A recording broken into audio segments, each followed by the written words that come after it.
तर CBSE board सह सर्व माध्यमांच्या शाळांच्यासाठी मराठी भाषा हा विषय त्या ठिकाणी बंधनकारक करण्यात आलेला आहे. मला आपल्याला अतिशय आनंदाने हे पण सांगायचं आहे की केंद्र शासनाने जे काही एक प्रारूप की कोणत्या विषयांच्या साठी किती तासिका दिल्या पाहिजेत, तर त्याच्यामध्ये 10 तासिका मातृभाषेच्या साठी असं प्रस्तावित केलेलं असताना आपल्या राज्याने 15 तासिका म्हणजे 35 मिनिटांचं 1 तास आठवड्याच्या साठी आपल्या मराठी भाषेच्या साठी दिलेले आहेत. म्हणजे जे काही प्रारूप आहे त्याच्यामध्ये 10 तासिका प्रस्तावित असताना आपल्या राज्याने 15 तासिका साप्ताहिकीमध्ये त्या ठिकाणी मराठी भाषेच्या साठी प्रस्तावित केलेले आहेत. उलट जास्तीचा वेळ आपण मराठी भाषेला त्या ठिकाणी द्यायला घेतलेला आहे. आपल्या सर्वांना माहिती आहे की गेल्या अनेक वर्षांच्या पासून इंग्रजी भाषा अगदी आपल्या मराठी माध्यमाच्या पासून तर इतर माध्यमांमध्ये पण काही वर्षांच्या पासून आपण स्वीकारलेली आहे. ठीक आहे, काळाची गरज असेल आणि त्या माध्यमातनं जगाच्या पाठीवर देश पातळीवर त्याचे चांगले सकारात्मक पण परिणाम आपण बघितलेले आहेत. आत्ताच्या घडीला जे काही प्रारूप तयार करण्यात आलेलं आहे त्यामध्ये तिसऱ्या भाषेच्या साठी भारतीय 22 भाषा आहेत. या भाषांपैकी विद्यार्थी पालक जी भाषा निवडतील ती भाषा त्या विद्यार्थ्याला शिकवण्याचं प्रारूप त्या ठिकाणी असणार आहे. आता भारतीय ज्या 22 भाषा आहेत त्या भाषांपैकी विद्यार्थी आणि पालक जे सांगतील त्या वर्गातले फक्त अपेक्षित असं आणि प्रॅक्टिकल की बाबा किमान 20 विद्यार्थी आणि त्याच्या पाठीमागे पण जे काही गेल्या अनेक वर्षांची परंपरा आहे की 30 विद्यार्थी असल्याच्या नंतर त्या वर्गाला मान्यता देणं किमान.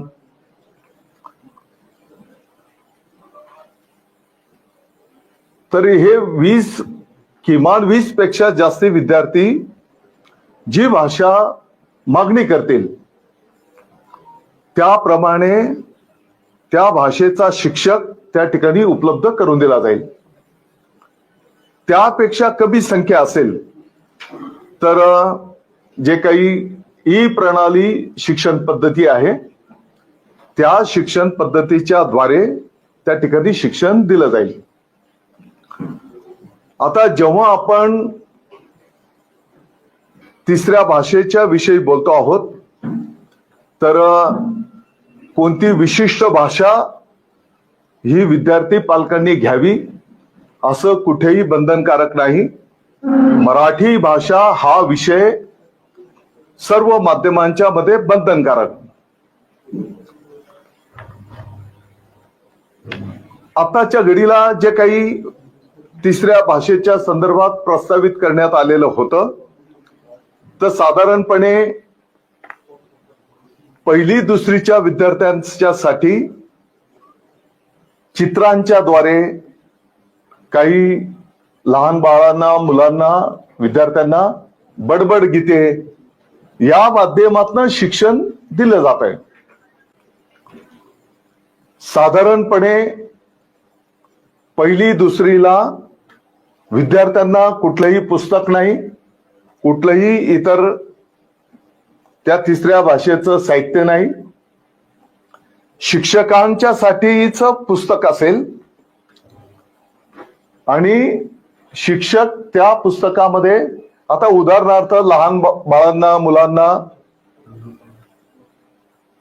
फुलं, फळं, खेळणी या माध्यमातून आपण त्याचं चित्र दाखवून त्याचं मग अ आ इ क ख ग घ जे आपण शिकवतो, तर त्या पद्धतीने मौखिक पद्धतीने हे शिक्षण देण्याचं प्रस्तावित आहे. तिसरी पासून मग विद्यार्थ्यांना पुस्तक आणि इतर जे काही रुटीन प्रक्रिया असेल त्याप्रमाणे पुढे संपन्न केलं जाईल. मागच्या काही दिवसांच्या पूर्वी बालभारती हिंदी माध्यमाची पुस्तकं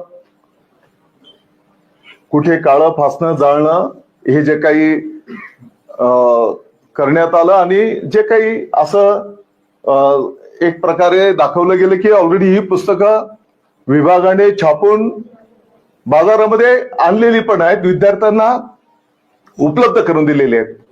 तर असा कुठलाही प्रकार नाही. मी आपल्याला आणि ऑलरेडी यापूर्वी पण आकडेवारी आपल्या माध्यमातून संपूर्ण राज्याला आम्ही दिलेली आहे.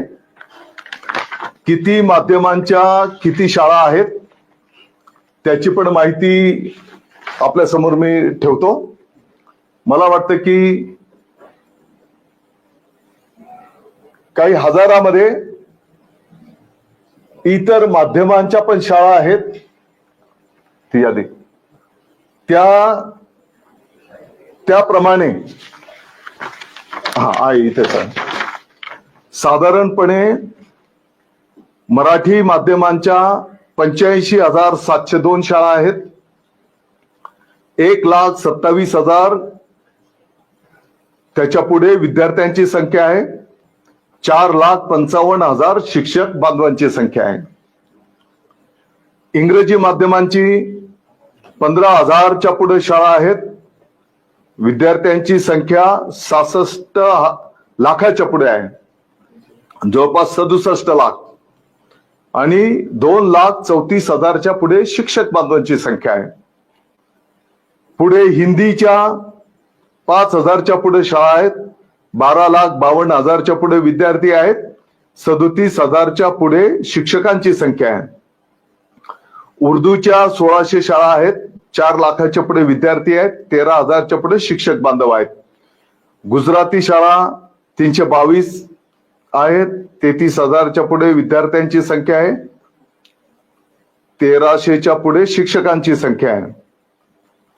मग काही कन्नड, तामिळ, तेलुगू, सिंधी अशा माध्यमांच्या पण शाळा गेल्या अनेक वर्षांच्या पासून, कदाचित 30-40 वर्षांच्या पेक्षा जास्ती कालावधीपासून या शाळा त्या ठिकाणी कार्यरत आहेत.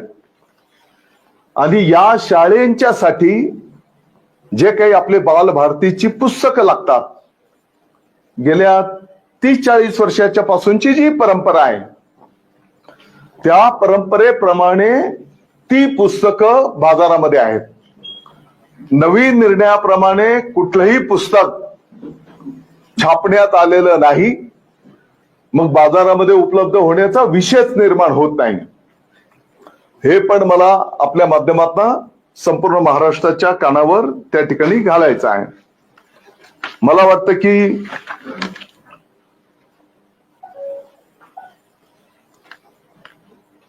अनेक माध्यमांच्या शाळेंमध्ये त्रिभाषा सूत्र गेल्या अनेक वर्षांच्या पासून स्वीकारलेलं आहे.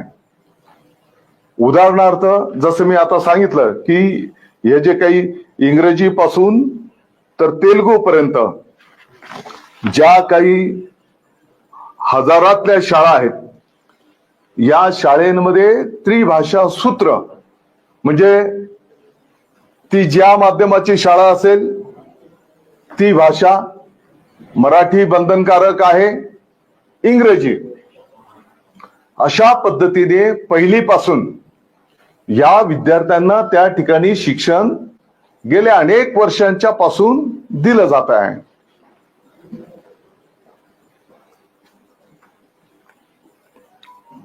विद्यार्थ्यांची जर आपण संख्या काढली तर साधारणतः मी जसं आता सांगितलं की एकूण विद्यार्थ्यांची संख्या 2,11,00,000च्या पुढे आपली विद्यार्थी संख्या आहे आणि 1,00,000च्या पुढे शाळेंची संख्या आहे. इतर माध्यमांच्या विद्यार्थ्यांची संख्या जर आपण बघितली तर साधारणपणे 20 ते 25% म्हणजे या एकूण संख्येच्या त्रिभाषा सूत्र हे गेल्या अनेक वर्षांच्या पासून त्या ठिकाणी कार्यरत आहे. मी मुद्दाम अधोरेखित करतो, हे सर्व 30-40 वर्षांच्या पासूनच कार्यपद्धती आहे. याच्यामध्ये अगदीच वर्ष 2 वर्षाच्या पूर्वी काय बाबा नवीन गोष्ट त्या ठिकाणी आलेली आहे अशातला कुठलाही भाग नाही. काल परवाच्याही बैठकीमध्ये ही माहिती तर आम्ही ठेवलेलीच आहे आणि देश पातळीवर ज्या पद्धतीने आता राष्ट्रीय शैक्षणिक धोरण, नॅशनल एज्युकेशन पॉलिसी ही गठीत करण्यात आलेली आहे, तर ज्या राज्यांमध्ये ते सूत्र धोरण स्वीकारलं गेलं त्याची पण माहिती परवाच्या बैठकीमध्ये देण्यात आलेली आहे. मला वाटतं की परवाच्या बैठकीमध्ये एकूण जगाच्या पाठीवर इतर देशांमध्ये काही वर्षांच्या पासून गुणांकन कार्यपद्धती आहे आणि येणाऱ्या काही वर्षांमध्ये आपला देश पण जी कार्यपद्धती स्वीकारणार आहे, academic bank of credit ABC या मूल्यमापनाच्या संकल्पनेमध्ये जी काही मार्गदर्शक तत्व निर्गमित करण्यात आलेली आहे त्यामध्ये एखाद्या विद्यार्थ्याने किती विषय शिकलेले आहेत, किती कला क्रीडामध्ये त्याने प्रावीण्य मिळवलेलं आहे याची पण एक गुणांकन पद्धती त्या ठिकाणी असणार आहे आणि त्याच्या त्या क्रेडिट बँक मध्ये किती गुण त्या ठिकाणी मिळालेले आहेत याच्यावर त्याचं भविष्याचं प्रवेशाची प्रक्रिया त्या ठिकाणी राबवली जाणार आहे. मला वाटतं की भविष्यामध्ये आपल्या राज्याचे विद्यार्थी पाठीमागे राहू नयेत यासाठी आपल्या राज्याने हे त्रिभाषा सूत्राची भूमिका त्या ठिकाणी स्वीकारलेली आहे आणि येणाऱ्या काळामध्ये याचे दृश्य स्वरूपात परिणाम सकारात्मक आपल्याला देशव्यापी दिसून येतील. मला आपल्या माध्यमातून परत एकदा नम्रतेने सांगायचं आहे की साधारणतः 1.5 महिन्यापूर्वी आपल्या राज्याच्या वतीने केंद्रीय शिक्षण मंत्री धर्मेंद्रजी प्रधान साहेब यांना आम्ही भेटलो. विभागाचे वरिष्ठ अधिकारी पण होते आणि आपलं सर्वांचं दैवत छत्रपती शिवाजी महाराज यांचा इतिहास हा देशव्यापी व्यापक प्रमाणात शिकवला जावा ही मागणी त्यांच्या समोर केली असता त्या क्षणाला त्यांनी संबंधित सचिवांना आदेशित केलं आणि त्याची अंमलबजावणी झालं पाहिजे अशा प्रकारचे निर्देश दिले. नुसते बैठकीत निर्देश दिले नाहीत तर बैठकीच्या नंतर अर्ध्या तासाने त्यांनी स्वतः ट्विट करून या संदर्भातलं आनंददायी भावना पण त्या ठिकाणी व्यक्त केलेल्या आहेत आणि मला वाटतं की येणाऱ्या काळामध्ये छत्रपती शिवाजी महाराजांचा वैभवशाली इतिहास जे आपलं दैवत आहे तो संपूर्ण देश पातळीवर सर्व इतर माध्यमांमध्ये सुद्धा त्या ठिकाणी शिकवला जाताना आपल्याला दिसून येणार आहे. जसं मी सांगितलं, मराठी भाषेला अभिजात भाषेचा दर्जा, आणि म्हणून देश पातळीवर पण मराठीला मानाचं स्थान मिळालं पाहिजे, या प्रकारची विनंती आपण केली. आणि राज्य भाषेला राज्यात पण इतर माध्यमांमध्ये जे बोर्ड आहेत त्या ठिकाणी पण त्यांना मानाचं स्थान मिळालं पाहिजे. मला वाटतं की त्याचाच एक भाग म्हणून आमच्या बैठकीच्या नंतर एक 15-20 दिवसांनी केंद्र शासनाने या पद्धतीचा निर्णय अगदी सीबीएसई बोर्डला सुद्धा राज्य भाषा म्हणजे मराठी बंधनकारक करण्याचे आदेश निर्गमित केलेले आहेत. आपण बघितलं असेल, गरजा महाराष्ट्र माझा हे आपलं राज्यगीत दर्जा दिल्याच्या नंतर, राष्ट्रगीताच्या नंतर गरजा महाराष्ट्र माझा हे प्रत्येक माध्यमाच्या शाळेमध्ये गाणं बंधनकारक असा निर्णय आपल्या शासनाने केलेला आहे. आणि त्याची प्रभावी अंमलबजावणी सर्वदूर त्या ठिकाणी झाली पाहिजे, असाही निर्णय त्या ठिकाणी करण्यात आलेला आहे. आणि मला वाटतं की मराठी भाषा शिकवणं सर्व माध्यमांमध्ये बंधनकारक, राज्यगीत गाणं बंधनकारक, यासाठी आपल्याला त्या ठिकाणी जाणीवपूर्वक लक्ष देऊन येणाऱ्या काळामध्ये मार्गक्रमण करावं लागणार आहे. आता राहिला प्रमुख विषय, या संदर्भातली माहिती यापूर्वी पण आपल्या माध्यमातून आम्ही सगळीकडे ठेवण्याचा प्रयत्न केलेला आहे. मला आपल्याला हे तासिकेच्या संदर्भातलं पण जे काही नियोजन आहे ते पण आपल्या समोर ठेवलेलं आहे.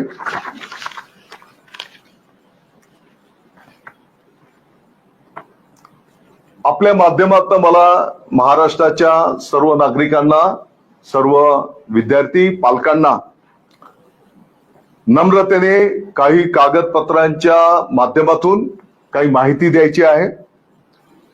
नवीन राष्ट्रीय शैक्षणिक धोरण 2020 चा अभ्यास करण्याकरिता कार्यबल गट, ज्याला इंग्रजीमध्ये टास्क फोर्स, गठीत करण्याबाबत हा 2020 चा शासन निर्णय आहे. साधारणपणे या शासन निर्णयामधली जी काही प्रस्तावना आहे त्या प्रस्तावनेमध्ये याची प्रत पण आम्ही, आणि हे नेटवर्क कौशल्य व ज्ञान प्राप्ती आणि विज्ञान, तंत्रज्ञान, शिक्षण आणि औद्योगिक क्षेत्रामधील मनुष्यबळाची कमतरता दूर करण्यासाठी भारतातील लोकसंख्येला गुणवत्तापूर्ण शिक्षण, नाविन्यपूर्ण शिक्षण व संशोधनाच्या सुविधा उपलब्ध करून देण्यासाठी भारत सरकारने नवीन राष्ट्रीय शैक्षणिक धोरणाचा मसुदा तयार केलेला आहे. या मसुद्याबाबत राज्य शासनाकडून सूचना करून राज्य स्तरावरील संबंधित सर्व घटकांच्या कार्यशाळेमध्ये सदर्भ सूचना सादर करण्यासाठी शिक्षण तज्ञांचा एक कार्यबल गट शासनाने संदर्भीय क्रमांक 1 येथील दिनांक 31 ऑक्टोबर 2015 शासन निर्णयान्वये गठीत केला होता. म्हणजे यापूर्वी या संदर्भामध्ये एक टास्क फोर्स त्यांनी गठीत केलेला होता. सदर कार्यबल गटातील अशासकीय सदस्यांच्या नियुक्त्या आता हा 24 जानेवारी 2020 च्या शासन निर्णयान्वये रद्द करण्यात आल्या आहेत, असा हा शासन निर्णय बोलतो. आणि मग त्यांनी त्यामध्ये सदर काही नवीन कार्यबल गट स्थापन करण्यात आला. या कार्यबल गटामध्ये श्रीमती वसुधा कामत यांची अध्यक्ष म्हणून तर श्री भालचंद्र मुणगेकर यांची सदस्य म्हणून नियुक्ती करण्यात आली आहे. तथापि श्रीमती वसुधा कामत यांनी प्रकृती अस्वास्थ्यामुळे तसेच व श्री भालचंद्र मुणगेकर यांनी वैयक्तिक कारणामुळे सदर कार्यबल गटात काम करण्यास असमर्थ असल्याचे शासनास कळविले आहे. हे या शासन निर्णयामध्ये लिहिलेलं आहे. उपरोक्त बाब विचारात घेता मग नवीन त्याने जुने शासन निर्णय अधिक्रमित करून नवीन कार्यबल गट गठीत करण्याची बाब शासनाच्या विचाराधीन होती. त्यानुसार शिक्षण क्षेत्रातील खालील तज्ञांचा समावेश करून नवीन कार्यबल गट निर्माण करण्याचा खालील प्रमाणे निर्णय घेण्यात येत आहे. आणि मग ऑक्टोबर 2020 मध्ये हा एक टास्क फोर्स कार्यबल गट गठीत करण्यात आलेला आहे. त्यामध्ये मान्यवरांचं नाव आणि त्याचं पद: डॉक्टर रघुनाथ माशेलकरजी, माजी महासंचालक वैज्ञानिक आणि औद्योगिक संशोधन परिषद नवी दिल्ली, हे त्या टास्क फोर्सचे अध्यक्ष. आणि मग सदस्यांच्या मध्ये डॉक्टर सुखदेव थोरात, माजी अध्यक्ष विद्यापीठ अनुदान आयोग नवी दिल्ली, डॉक्टर सुहास पेडणेकर, कुलगुरू मुंबई विद्यापीठ, प्राध्यापिका शशिकला वंजारी, कुलगुरू महिला विद्यापीठ मुंबई, डॉक्टर प्रमोद येवले, कुलगुरू डॉक्टर बाबासाहेब आंबेडकर मराठवाडा विद्यापीठ, तेव्हा औरंगाबाद होतं, आता आपण संभाजीनगर बोलतो, डॉक्टर राजन वेळुकर, माजी कुलगुरू मुंबई विद्यापीठ, डॉक्टर विलास सपकाळ, माजी कुलगुरू राष्ट्रसंत तुकडोजी महाराज नागपूर विद्यापीठ, प्रोफेसर GD यादव, माजी कुलगुरू रसायन तंत्रज्ञान संस्था मुंबई, डॉक्टर विजय पाटील, कुलपती DY पाटील विद्यापीठ नवी मुंबई, श्री नितीन पुजार, आंतरराष्ट्रीय सल्लागार, डॉक्टर अभय वाघ, संचालक तंत्र शिक्षण, श्री निरंजन हिरानंदानी, कुलाधिकारी नॅशनल कॉलेजिएट विद्यापीठ मुंबई, श्री भारत आहूजा 18 मान्यवरांचं ही समिती त्या ठिकाणी गठीत करण्यात आली. आणि त्यांना जी काही राष्ट्रीय शैक्षणिक धोरण आहे याच्यावर आपल्या राज्याची काय भूमिका असली पाहिजे, आपल्या राज्याचं काय हिताचं आहे, विद्यार्थ्यांच्या भविष्याच्या हिताचं काय आहे, या पद्धतीने त्यांनी अहवाल देणं त्या ठिकाणी अपेक्षित आहे. माझी विनंती आहे, मी सगळं ठेवतो, त्याच्या उपर आपले जे काही प्रश्न सूचना असतील त्यांना आम्ही उत्तर देऊ. दादा, पण आपण अगदी स्पष्ट सांगताय की काही प्रकारे सक्ती नाही. ऐका ना, नाही, माझी विनंती आहे, मला थोडासा वेळ द्या. आता थोडा वेळ जाईल तुमचा, परंतु नाशिकवर तेवढा माझा बंधनकारक नाही. तर म्हणजे मैत्रीपूर्ण.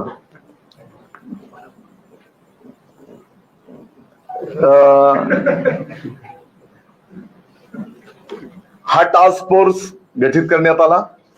याच्यामध्ये अतिशय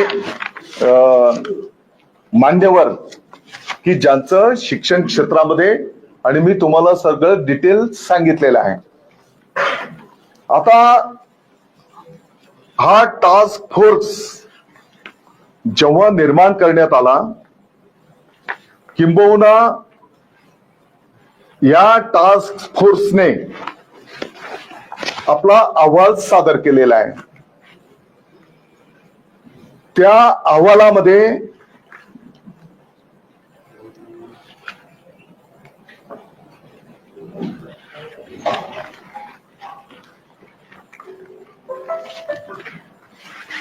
हा त्यांचा अहवाल आहे.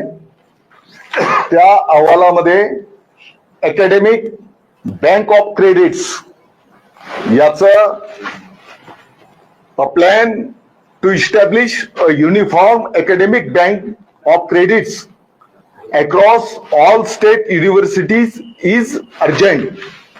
आणि मग त्याने त्याच्या कार्यपद्धतीवर आणि त्याच्यावर प्रकाश झोत त्या ठिकाणी टाकलेला आहे. म्हणजे आम्ही जे मांडायचा प्रयत्न करतो आहोत की देश पातळीवर उद्याचं जी काही कार्यपद्धती असणार आहे त्या कार्यपद्धतीचा उल्लेख या 2020-21च्या अहवालामध्ये त्या ठिकाणी ऑलरेडी या उच्च पदस्थ मान्यवरांनी ठेवलेला आहे. हा पहिला भाग. दुसरा भाग, त्यांनी ज्या शिफारसी केलेल्या आहेत त्याच्यातलं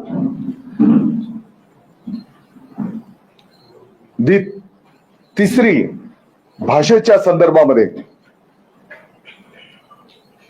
the third language formula English Marathi in schools, म्हणजे इंग्रजी माध्यमांच्या शाळेमध्ये पण आणि मराठी माध्यमांच्या शाळेमध्ये पण.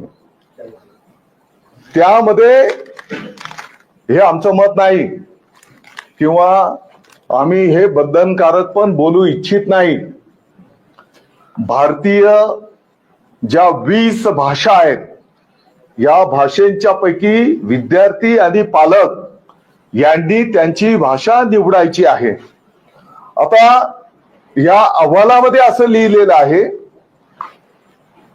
English and Hindi as second language in the school should be introduce right from the first standard.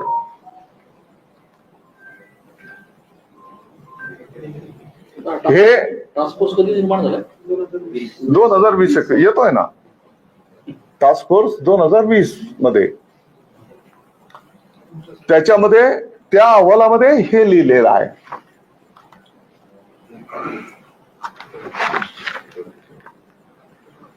आता जसं मी सांगितलं, academic bank of credit system to be devise and detail urgently, त्याची कार्यपद्धती पण त्यांनी त्या ठिकाणी विशद केलेली आहे.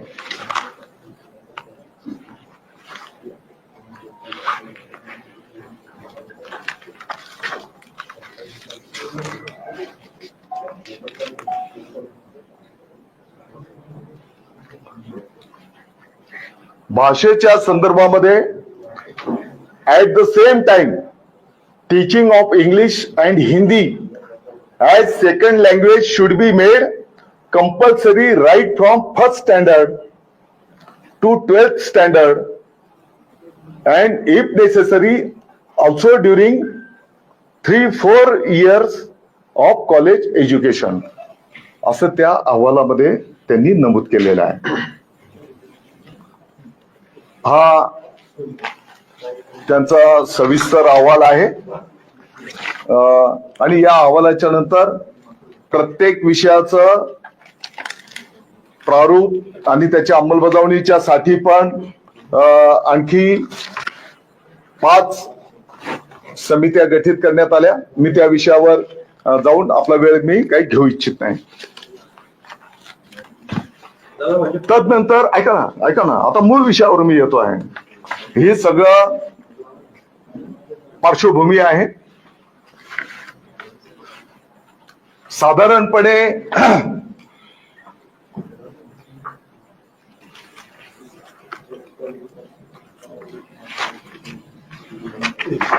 जे काही आपले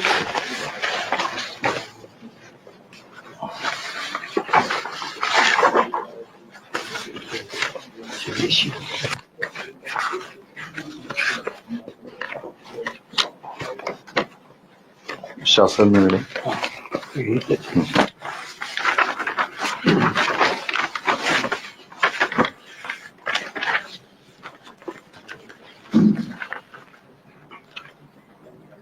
आदरणीय अतिशय ज्यांच्या विषयी आपल्या राज्यामध्ये सन्मान आहे, डॉक्टर रघुनाथ माशेलकर जी, माजी महासंचालक वैज्ञानिक आणि औद्योगिक संशोधन परिषद यांच्या अध्यक्षतेखाली असलेल्या या टास्क फोर्सने हा अहवाल शासनाला सादर केला आणि म्हणजे त्यांच्यासोबत 18 अतिशय उच्च पदस्थ मान्यवर त्याची समिती होती. आपल्याला ते सगळं दाखवलं. हा शासन निर्णय पण मी आपल्याला दाखवला. आदरणीय डॉक्टर माशेलकर साहेबांनी दिलेला अहवाल मंत्रिमंडळाच्या 27 जानेवारी 2022 या मंत्रिमंडळाच्या बैठकीमध्ये सादर करण्यात आला. 2022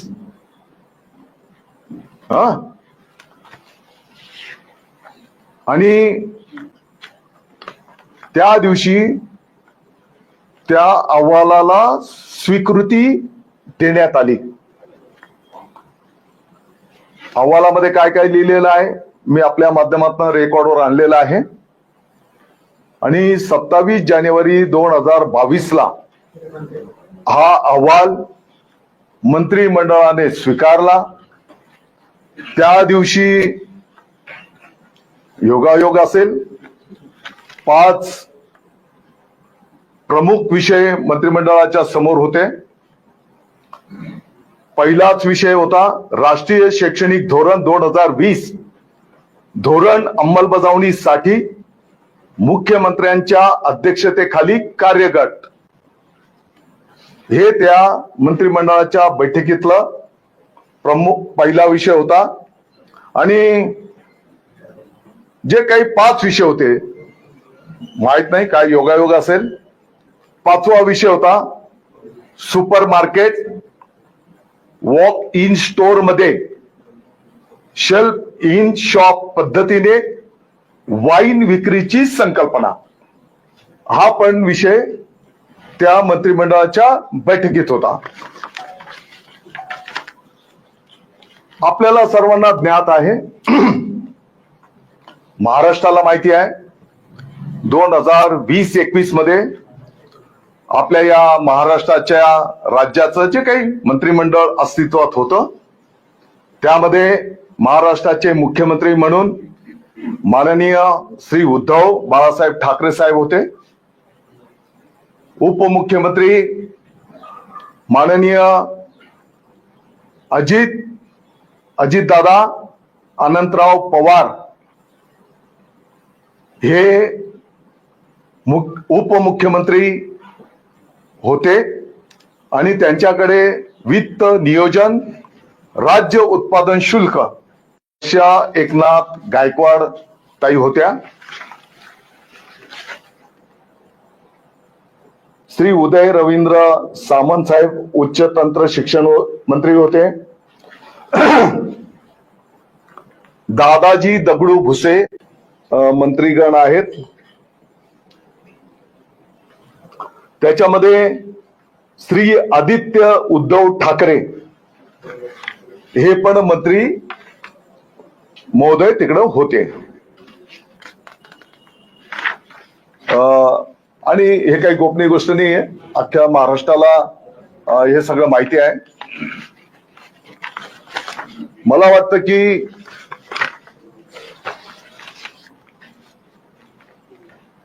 काही ठिकाणी या शासन निर्णयाची होळी करा हे जे सांगितलं जात आहे ज्यांच्या अध्यक्षतेखाली माननीय मुख्यमंत्री म्हणून समिती गठीत करण्यात आली. त्या समितीने तो अहवाल दिला. तो अहवाल महाराष्ट्राच्या मंत्रिमंडळाने स्वीकारला. आणि आणखी इतर जे काही मंत्री महोदय आहेत हे सर्व आपल्या समोर आणण्याचं या ठिकाणी आम्ही मला वाटतं की जी वस्तुस्थिती आहे ती आपल्या समोर ठेवण्याचा प्रयत्न केलेला आहे. आता जे आम्ही शासन निर्णय केला होता ते पण आम्ही स्वीकारलं की बाबा पहिले तिसऱ्या भाषेमध्ये हिंदी भाषेचं अनिवार्य हा शब्द होता. त्याच्यामध्ये काही सूचना आल्याच्या नंतर दुसरा शासन निर्णय काढून त्याला त्या ठिकाणी स्थगिती देण्यात आली आणि मग आपल्या भारताच्या ज्या काही 22 भारतीय भाषा आहेत आणि ऐच्छिक मराठी बंधनकारक व्यतिरिक्त कुठलीही भाषा बंधनकारक नाही हे स्पष्टतेने मी आपल्या माध्यमातून महाराष्ट्राच्या सर्व विद्यार्थी आणि पालकांना अतिशय नम्रतेने सांगू इच्छितो. अंमलबजावणी का बरं नाही झाली? तुम्ही म्हणता 2022 मध्येच मंत्रिमंडळ केलं म्हणजे मान्यता दिली आहे. 22 पासून इतकं वेळ का बरं लागला त्याला अंमलबजावणीसाठी? मला वाटतं की त्याच्या पुढची जी काही प्रक्रियेचा भाग असेल त्याप्रमाणे ते प्रोसेस पुढे झाली असेल. दादा धोरण जे आहे ते राज्य सरकारने महाराष्ट्र सरकारने स्वीकारलं. अशाच पद्धतीनं इतर राज्यांनी देखील अशा प्रकारचं हे धोरण जे केंद्राचं आहे ते स्वीकारलं आहे का? त्यांनी तिकडच्या भाषा इच्छित केल्या का? राज्यांनी केलं स्वीकारलं? मला वाटतं की परवाच्या बैठकीमध्ये किती राज्यांनी ते धोरण स्वीकारलेलं आहे त्याची माहिती पण आम्ही ठेवली. जे राज्यांनी स्वीकारलं तेच सांगितलं आम्ही. आणि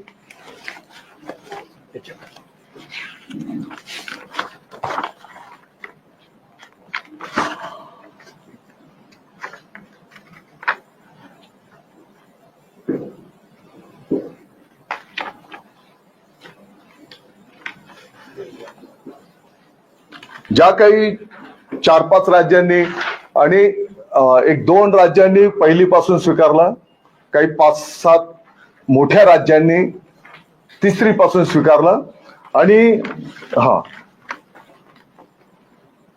पहिलीपासून लडाख आणि जम्मू काश्मीर, तिसरी पासून मध्य प्रदेश, उत्तर प्रदेश, गुजरात, उत्तराखंड, सिक्कीम, तिसरी पासून.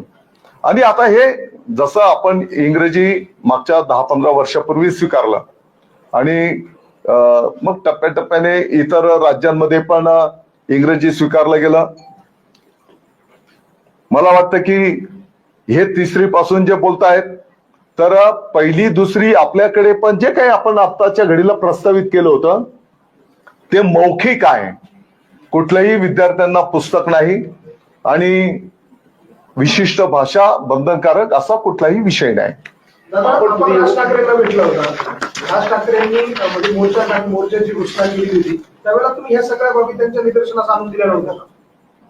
राज ठाकरेंना तुम्ही मला वाटतं की आपल्या समोर जे काही ठेवलेलं आहे आणि आणखी डिटेलमध्ये जे जे काही आकडेवारी, कागदपत्र, कोणत्या माध्यमांचे किती शाळा आहेत आणि आपल्या राज्याच्या विद्यार्थ्यांचं भवितव्याच्या दृष्टिकोनातून सर्व विषय आम्ही ठेवण्याचा प्रयत्न केला. नाही, पण राज ठाकरेंकडे हा सगळा विषय तुम्ही सांगितला होता का? कारण ते अजूनही या त्यांच्या भूमिकेवर ठाम आहेत, मोर्चावर ठाम आहेत. दोन्ही ठाकरे बंधूंचं समाधान झालेलं दिसत नाही अजून तुमच्या या सगळ्या विषयावर. मला वाटतं की आपण हे कागदपत्र बघितल्याच्या नंतर किमान आपलं तरी समाधान झालं असेल की याची जी पार्श्वभूमी आहे 2020 राष्ट्रीय शैक्षणिक धोरण हे पाठीमागच्या काळामध्ये आपल्या राज्याने त्याच्यावर अभ्यास गट केला. अभ्यास गटाने अहवाल दिला. तो अहवाल आपल्या मंत्रिमंडळाने स्वीकारला. त्याप्रमाणे त्यांनी वर त्याचं शिफारस केली असेल, आहे का नाही? आणि म्हणून हे काही अगदी काल कोण दादा भुसे घेऊन आला आणि लगेच पुढे नेले अशातला काही भाग नाही. पण मग आता हा जो त्यांचा प्रस्तावित मोर्चा आहे 5 जुलैचा तो थांबवण्यासाठी म्हणा किंवा अशा पद्धतीनं काही होऊ नये यासाठी आपल्याकडनं पुन्हा एकदा मला वाटतं की या संदर्भामध्ये माननीय राज ठाकरे साहेबांनी काही मुद्दे उपस्थित केल्याच्या नंतर माननीय मुख्यमंत्री महोदय, माननीय उपमुख्यमंत्री महोदयांच्या सूचनेनुसार जी काही वस्तुस्थिती स्वीकारून हा निर्णय केलेला आहे. आपल्या महाराष्ट्राच्या विद्यार्थ्यांचं भवितव्याचं हित डोळ्यासमोर ठेवून हा निर्णय केलेला आहे. हे आम्ही नम्रतेने त्या ठिकाणी ठेवण्याचा प्रयत्न केला. वारंवार असं सांगितलं जातंय की हिंदी भाषा ही सक्तीची केलेली आहे, मात्र तुम्ही जे केंद्र शासनाचे जे काही नॅशनल एज्युकेशन पॉलिसी, राष्ट्रीय शैक्षणिक धोरण आहे, त्याच्यामध्ये कोणत्याही राज्याला त्यांनी स्पष्टपणे उलट त्याने त्या राज्याच्या राज्यभाषेला प्राधान्य देण्यात यावं असं स्पष्टपणे त्या ठिकाणी नमूद केलेलं आहे. आणि कोणती विशिष्ट भाषा तुम्ही घ्या, विशिष्ट तिसरा विषय घ्या, आणि हे पण सांगतो त्या धोरणामध्ये त्यांनी जे काही बुकलेट सादर केलेलं आहे त्याच्यामध्ये तिसरी पासून असा पण उल्लेख केलेला आहे. आम्ही काही नाकारत नाही, आणि आपण पुस्तक आणि त्या माध्यमातून तिसरी पासूनच जाणार आहोत. उद्धव ठाकरे मुख्यमंत्री असताना हा निर्णय झाला होता. आता पुन्हा तेच नेते तुमच्यावरती आरोप करतायत, टीका करतायत, आणि आता मोर्चा पुन्हा काढला जातोय. सर्वमान्य मला राजकारण वाटते. मला वाटतं की आता व्यक्तिगत टीका आरोप, आपल्या महाराष्ट्राची एक संस्कृती आहे, आणि व्यक्तिगत पातळीवर मी पण बाबा हिंदू हृदय सम्राट शिवसेना प्रमुखांच्या आशीर्वादाने दादा भुसे सारखा एक सामान्य शिवसैनिक मंत्रिपदापर्यंत मार्गक्रमण करतो. हे त्यांच्या आशीर्वादामुळे झालेलं आहे, आणि म्हणून काही मर्यादा ठेवण्याचा प्रयत्न करतो. नाहीतर मी पण शिवसैनिक आहे. हा टास्क फोर्सचा अहवाल ज्या वेळेला आला त्यावेळेला मंत्रिमंडळात तुम्हीही होता आणि उद्धव ठाकरे पण होते, तर त्यावेळेला ह्या विषयावर चर्चा जे नावं घेतली, सगळं माननीय अजितदादा पवार साहेब होते, माननीय छगनरावजी भुजबळ साहेब होते, माननीय आदित्य ठाकरे साहेब होते, आणखी माननीय सगळे यादी आहे ना. म्हणजे याचा अर्थ त्यावेळेला ते गांभीर्याने घेतलं गेलं नाही किंवा दुर्लक्ष केलं गेलं असं मी असं बिलकुल बोलत नाही. मी आपल्या माध्यमातून सर्व कागदपत्रांसह पार्श्वभूमी आपल्या समोर, आपल्या माध्यमातून महाराष्ट्राच्या समोर आम्ही ठेवतो. दादा, तुम्ही राज ठाकरेंची भेट घेतलेली होती, त्यानंतर राज ठाकरेंनी मोर्चा काढण्याची भूमिका घेतली. आज तुम्ही पत्रकार परिषद घेऊन A-Z संपूर्ण माहिती देताय. नेमका या सगळ्या पार्श्वभूमीवर आपल्याला काय संदेश द्यायचा होता? नाही, संदेश वगैरे काही नाही. मंत्रालयामध्ये आपले जे मुंबईचे प्रतिनिधी आहेत त्यांच्या उपस्थितीमध्ये हा पहिलेचा घटनाक्रम राज्यव्यापी जे काही आहे ते आम्ही त्या ठिकाणी ठेवला होता. परंतु आता ही जी काही डॉक्टर माशेलकर साहेबांच्या अध्यक्षतेखाली जी काही समिती गठीत करण्यात आली आणि हा जो प्रवास आहे, हा प्रवास आपल्या समोर ठेवण्याचा आम्ही प्रयत्न केलेला आहे. पण गोंधळाची परिस्थिती अशी आहे की ज्या अजितदादांनी याला मंजुरी दिली त्यावेळेला तेच अजितदादा आज म्हणतायत की 5वी पासून हिंदीचे पुस्तक आणावेत. म्हणजे नेत्यांमध्ये किंवा मंत्र्यांमध्ये सुद्धा याबाबत संभ्रम दिसतोय. म्हणजे जे लोक त्यावेळेला होते हे सगळं मंजूर करायला, तेच लोक आज म्हणतायत की मला वाटतं मी फार लहान कार्यकर्ता आहे. जी कागदपत्र आहेत ती कागदपत्रांच्या द्वारे मी आपल्या समोर ठेवण्याचा प्रयत्न केलेला आहे. दादा, मुद्दा असा आहे की ठीक आहे, तुम्ही म्हणता यांनी अहवाल दिला, स्वीकारला, पण तो अंमलबजावणी त्यांनी केली नाही. अंमलबजावणी तर तुमच्या काळामध्ये जेव्हा आपण एखादा समिती गठीत करतो, त्यांचा त्या मान्यवरांच्या अभ्यासातून अहवाल येतो, तो अहवाल आपण स्वीकारतो. तुम्ही तो नाकारू शकता, किंवा त्याला तुम्ही हा करू शकता. जसं दारूचं वाईनचं झालं. हा तोच आहे. वाईन शॉपचं झालं तसं. दादा त्यांनी फक्त स्वीकार वाईन शॉप ते दारू मॉलमध्ये वाईन- वाईन किराणा दुकानातला. नाही, मी बोललो की योगायोग असेल असं मी बोललो. अंमलबजावणी तुमच्या काळामध्ये त्याची केली जात आहे म्हणून हा संपूर्ण बवाल झाला आहे. आणि दुसरं त्याला मंजुरी आहे, जरी समजा मागच्या सरकारने दिली असली तरी त्याच्यात बदल करण्याचा अधिकार पण तुमच्याकडे आहे किंवा फेटाळण्याचा. बघा, हा व्यक्तिगत दादा भुसेचा काही अजेंडा नाही. या संदर्भातला अंतिम निर्णय माननीय मुख्यमंत्री महोदय ज्यांच्या नेतृत्वाखाली आम्ही सगळेजण काम करतो, माननीय उपमुख्यमंत्री महोदय याचा अंतिम निर्णय करतील. परंतु जी वस्तुस्थिती आहे ही आपल्या माध्यमातून समोर ठेवण्याचा प्रयत्न केलेला आहे. दादा हा अंतिम निर्णय कधीपर्यंत अपेक्षित आहे? एकच मिनिट. तुमच्याकडनं काही मुख्यमंत्र्यांशी या संदर्भात बोलणं झालंय का की आता यावर काही निर्णय घेण्याची आता गरज आली आहे? बघा, या विषयावर चर्चा झाली. म्हणजे ज्यांचे काही प्रश्न आहेत, जसं माननीय राज ठाकरे साहेबांच्या तिकडे त्यांच्या घरी गेलो ना आम्ही, शेवटी ते पण आणि मी जसं बोललो की हा काही व्यक्तिगत माझ्या प्रतिष्ठेचा विषय नाही. तिकडे गेलो, त्यांच्या समोर आम्ही सगळं मांडलं. दादा समोर हे आता काही साहित्यिक महोदय आहेत, त्यांच्याशी पण ज्यांचे काही प्रश्न असतील आम्ही ते ठेवणार आहोत ना. आता बऱ्याच ठिकाणी हे मौखिक आहे आणि ऑलरेडी 5वी पासून त्रिभाषा सूत्र आहेच ना आपल्या, 5वी पासून आहेच, काही वर्षांच्या पासून आहे. आणि जसं मी सांगितलं 20 ते 25% इतर माध्यमांच्या शाळेमध्ये पहिलीपासूनच त्रिभाषा सूत्र आहे.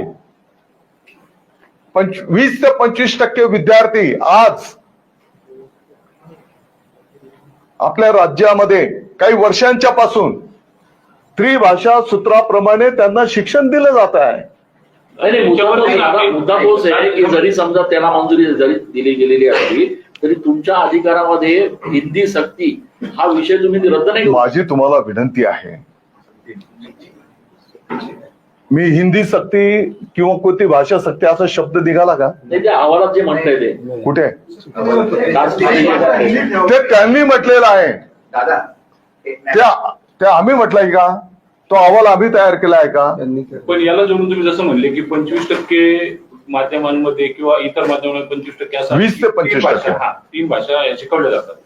परंतु आपल्याकडे मराठी माध्यमांना परिस्थिती अशी आहे तज्ञांच्या म्हणण्यानुसार की महापालिकेची शाळा असतील, जिल्हा परिषद शाळा असतील, त्या लेवलचं ना इन्फ्रास्ट्रक्चर अवेलेबल आहे, ना त्यांना शिक्षक अवेलेबल आहे, ना ही वस्तुस्थिती लेवलचं आहे की ते ही वस्तुस्थिती आपण स्वीकारतो आणि तुम्हाला दिसून येईल. शुद्ध पिण्याचं पाणी विद्यार्थ्यांना मिळायला पाहिजे, स्वच्छतागृह असली पाहिजे, शाळेच्या इमारती त्या भौतिक सुविधा, वाचनालय, ई सुविधा, क्रीडांगण या विषयांवर पण आता आपण आदर्श शाळा आपण करायला घेतो आहोत. आपल्याला दिसलं असेल, दुर्दैवाने त्या विषयाला माहित नाही, परंतु समाजाच्या पर्यंत जनतेच्या पर्यंत आलं नाही. महाराष्ट्राच्या इतिहासामध्ये पहिल्यांदाच शाळा शैक्षणिक वर्ष सुरू होत असताना स्वतः माननीय राज्यपाल महोदय, माननीय मुख्यमंत्री महोदय, माननीय उपमुख्यमंत्री महोदय, मंत्रीगण, सन्माननीय खासदार, आमदार महोदयांच्या पासून, स्थानिक लोकप्रतिनिधींच्या पासून सर्व प्रशासनाच्या वतीने विद्यार्थ्यांचं शाळेमध्ये स्वागत, मला वाटतं की इतक्या मोठ्या प्रमाणात राज्याच्या इतिहासात पहिल्यांदा झालेला आहे. प्रत्येक 10,000 शाळेंचा एक वर्ग पहिल्या टप्प्यामध्ये आपण आदर्श वर्ग करायला घेतो आहोत, सर्व सुविधांयुक्त, आणि टप्प्याटप्प्याने ती पूर्ण शाळा आपण आदर्श शाळा करायला घेतली. अनेक शिक्षक बंधू भगिनींनी अतिशय समर्पित पद्धतीने कार्य केलेलं आहे. आणि आपण जर बघितलं असेल तर गुढीपाडव्याच्या पासूनच आपल्या वस्तुस्थिती आहे ना की जिल्हा परिषद नगरपालिकेची पटसंख्या कमी होते, कोण नाही बोलताय, परंतु ती पटसंख्या वाढवण्याच्यासाठी गुढीपाडव्याच्या पासूनच गुढीपाडवा आणि पटसंख्या वाढवा हे अभियान शिक्षक बांधवांनी स्वतः उत्स्फूर्तपणे राबवून त्या ठिकाणी तुम्हाला आता आकडेवारी निश्चित होईल, त्या आकडेवारीप्रमाणे मला विश्वास आहे की पटसंख्या वाढलेली आपल्याला दिसून येणार आहे. आणि मग या विद्यार्थ्यांना एक गुणवत्तापूर्ण आनंददायी शिक्षण मिळालं पाहिजे, क्वालिटी एज्युकेशन मिळालं पाहिजे, विद्यार्थ्यांना भाकरीचं राष्ट्रीयत्वाचं शिक्षण देण्याचा निर्धार आपल्या विभागाने त्या ठिकाणी केलेला आहे. दादा, NEP मध्ये दुसरीपर्यंत शिक्षण मातृभाषेतून द्यावं असं म्हटलंय नॅशनल एज्युकेशन पॉलिसी. बिलकुल म्हटलेलं आहे. हो म्हटलंय. मग असं असताना 3 भाषांच्या आसक्ती दुसरीपर्यंत कशासाठी? मी परत एकदा रिपीट करतो, पहिली दुसरीला बडबड गीते, मौखिक मौखिक, ज्याला मौखिक बोलतो आपण, चित्र या माध्यमातून, आणि तिसरी पासून ऑलरेडी 5वी पासून आहे तर 3री 4थीला पुस्तक असं बोलू शकतो आपण. म्हणजे मातृभाषेतूनच इतर भाषांचं शिक्षण देणार आहे. असं झालं. तिसरी मातृभाषेचं शिक्षण द्यावं असं NEP मध्ये पहिली मातृभाषा तर बंधनकारक केलीच ना आपण, नुसती मराठी नाही. मला वाटतं की आपल्या सर्वांना आनंद झाला पाहिजे की आता CBSE ला सुद्धा आपली मराठी मातृभाषा बंधनकारक याचा निर्णय झालेला आहे. आणि तुम्ही जो GR काढलेला आहे आता त्याची उद्या होळी करण्यात येणार आहे. 5 जुलैची एक रंगीत तालीम म्हणून उद्याच होळी करणार. मला वाटतं की लोकशाही प्रक्रियेमध्ये तुम्ही जसं बोलले काय आंदोलन किंवा काय, हा ज्याचा त्याचा अधिकार आहे. दादा, संजय राऊत गंभीर आरोप केलेला आहे की हे सर्व जे काही सुरू आहे ते राष्ट्रीय सेवा संघ आणि केंद्र सरकारच्या दबावामुळेच मोडदा काढला जातोय मराठी. आता 2020-21 मध्ये कोण होतं? ती समिती, तो अहवाल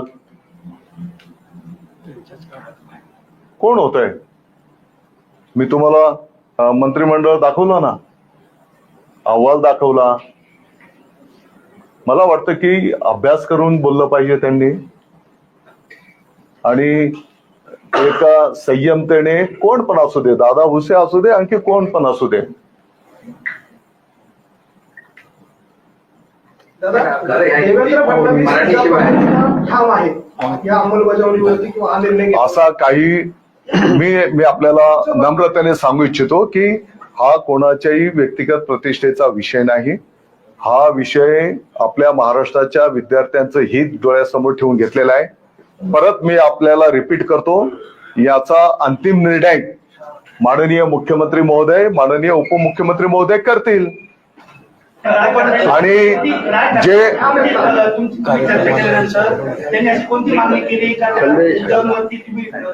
नाही, आम्ही त्यांच्या समोर सगळ्या बाबी ठेवल्या. त्याच्यामध्ये आम्ही हे पण ठेवलं की बाबा भाषेच्या सोबत कला क्रीडा या विषयांना पण प्राधान्य देण्यात येणार आहे. त्यांनी सांगितलं की त्यांनाही प्राधान्य द्या. मोर्चा काढण्याची त्यांनी घोषणा केली. आता हा त्यांचा विषय आहे ना. आता त्या कार्यालयावरनं काही मुद्दे उपस्थित केले जात आहेत. कुठे शाळेमध्ये तुमचं कार्यालय उपस्थित केलं जातं, त्याच्यावरनं काही मुद्दे उपस्थित केले जातात. माझी आपल्याला विनंती आहे, माझ्या समोर मी या प्रमुख विषयाचं महत्व कमी करू इच्छित नाही. आणि फक्त काही मंडळी आपली, मी जसं बोललो की एक संस्कृती आहे, त्या संस्कृतीचं भान ठेवून आपण मार्गक्रमण करत असतो. आणि असं काय नाही, आम्ही सगळेजण जरी आता कोण कुठे असतील तरी एकमेकांचं काय व्यक्तिमत्व आहे, काय विचारसरणी हे सगळ्यांना ज्ञात आहे. मला वाटतं की जसं तुम्ही बोलले की बाबा काही खालच्या पातळीवरनं, आता मला एवढंच सांगायचंय की काही गोष्टी मी पण बोलू शकतो. हा नैतिक अधिकार कोणाला राहील या विषयाच्या त्रिभाषेच्या संदर्भात बोलण्याचा की ज्याने बोला ज्यांनी शिक्षण आपल्या मराठी भाषेतनं घेतलेलं असेल, ज्यांनी शिक्षण काही वर्षांच्या पूर्वी जर त्रिभाषेतनं घेतलेलं असेल आणि आज ज्या विषयाचं वावटळ उठवलं जात आहे त्याच भाषेतनं जर शिक्षण घेतलं असेल तर मला वाटतं की त्यांना या विषयावर बोलण्याचा नैतिक अधिकार नाही. ठाकरे बंधूंचा काय आवाज आहे तुमचा? तुम्ही 5,000 कार्यक्रम तुम्ही 5,000 शाळांचं बोलले की आपण नव्याने इमारती बांधतोय आणि आपलं कार्य